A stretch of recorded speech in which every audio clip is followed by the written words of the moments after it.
I think there's a lot of investors who are used to a model where they get a small allocation, they wanted a big one in direct listing. At least they have the opportunity. One of the hopes for a company like us is that there's not too much volatility. And we are hoping that this model, where there's many sellers, many buyers, supply and demand, we reach a market clearing price a lot earlier.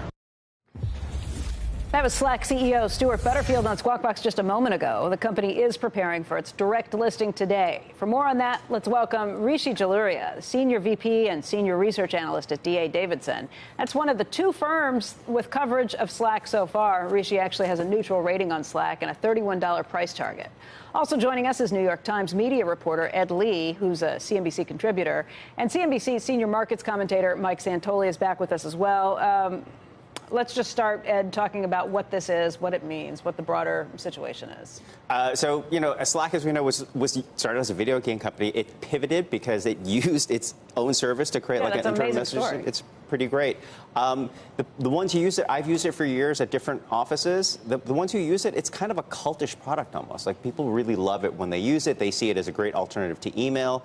It's still not there yet, though, right? It's still like a smaller user base. I still can't Slack you necessarily, but I can email you, right, from one business to another. I think that's the opportunity. That's what they're talking about in their S1 filing, that's their big growth opportunity, is to actually replace email and other forms of interwork communication. The other flip side of it is that Slack itself, because it's a cultish product, the ones who are on it might not like that opening up across. Rishi, why do you have a neutral rating on it? Yeah, and thanks for having me. Look, my neutral rating is strictly valuation based. My due diligence when talking to Slack customers is really positive. As I think just mentioned, it's a very cultish product. People who use it really like using it, and once they start becoming active Slack users, they become, I think, really dependent on it. And I've even heard cases of people who say, I won't work for a company that doesn't have Slack. But I look at the valuation right now that Slack's coming public at, and it's up there with probably the most expensive names in software, like an Okta or MongoDB. And I just think I'd want either a more attractive entry point, or I'd want to see evidence that Slack can gain traction in other industries outside of tech or tech-forward companies. Meaning it would have to get a lot of the S&P 500 companies to say this is what we're going to be using instead of Microsoft?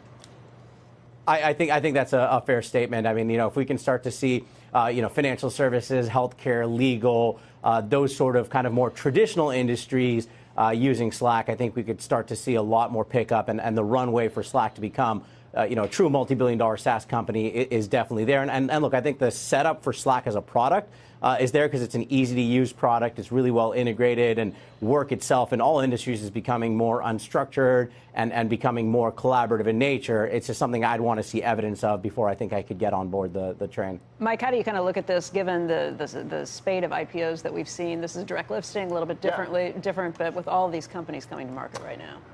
First of all, I think that they're tapping into this software industry bonanza. I mean, to describe Slack as one of the more expensive SaaS companies, I mean, SaaS companies, software as a service companies, are some of the most expensive and well-regarded in the whole stock market. So on that level, it makes sense that they're coming out there, but yes, aggressive valuations. The direct listing piece of it, I think, is a subset of potential IPOs. I think if you look at Spotify and Slack, the two major ones that have done this, they already, and not people talk about how they didn't need to raise new money. That's, of course, true. But also, they were already brand names. They didn't need the IPO roadshow as a branding and marketing exercise to get investors familiar with them. So I think it's a kind of a limited group of these already $10 billion plus valued companies that don't necessarily need that it's not a shot across the bow at Wall Street. It is, because those are the kinds of deals that, if you think about it, they would be really attractive clients for Wall Street, because they were going to be a good deal. They're going to be successful. They're big fees because they have high market values initially. So